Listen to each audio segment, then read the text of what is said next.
புத்தாண்டு பொங்கல் நல்வாழ்த்துக்களை தெரிவித்துக் கொள்கிறேன். கடந்த 3 நாட்களாக மார்க்சிஸ்ட் கம்யூனிஸ்ட் கட்சியினுடைய 24வது மாநில மாநாடு விழுப்புரத்தில் மிக வெற்றிகரமாக நடைபெற்றிருக்கிறது. பி ஃபார் விக்டரி என்று சொல்வார்கள். விழுப்புரத்தில் நடைபெற்ற எங்களுடைய கட்சியினுடைய 24வது மாநில மாநாடு மிக வெற்றிகரமாக அதனுடைய நோக்கத்தை நிறைவேற்றி இருக்கிறது என்பதை நான் தெரிவித்துக் கொள்ள விரும்புகிறேன்.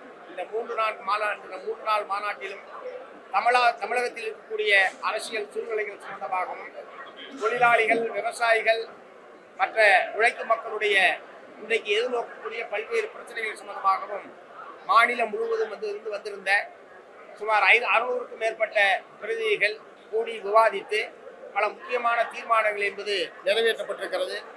இந்த தீர்மானங்கள் அனைத்தும் செயல் வடிவம் பெறக்கூடிய வகையில் அடுத்தடுத்து அதற்கான பணிகள் மேற்கொள்ளப்படும் என்பதை முதலில் நான் தெரிவித்துக்க விரும்புகிறேன்.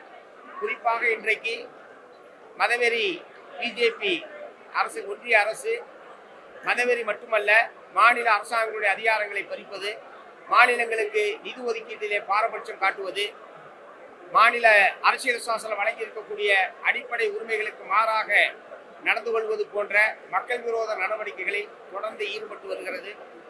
ஒன்றிய பிஜேபி அரசுடைய இத்தகைய கொள்கைகளுக்கு எதிராக மார்க்சிஸ்ட் கம்யூனிஸ்ட் கட்சி வலுமிக்க போராட்டத்தை தமிழகத்திலே முன்னெடுப்பது என்று நாங்கள் தீர்மானித்திருக்கிறோம் என்பதை முதலில் நான் தெரிவிச்சுக்க விரும்புகிறேன்.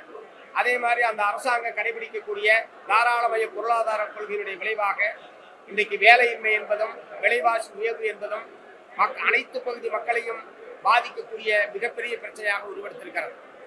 வேலை தருவோம் என்று சொன்ன பிஜேபி ஆட்சியில் வேலை வழங்குவதற்கு பதிலாக வேலையில் இருப்பவர்களை வீட்டுக்கு அனுப்புவது, வேலை வாய்ப்பை பறிப்பது என்கிற எதிரான கொள்கையைத்தான் அவர்கள் இன்றைக்கு கடைபிடித்துக் கொண்டிருக்கிறார்கள்.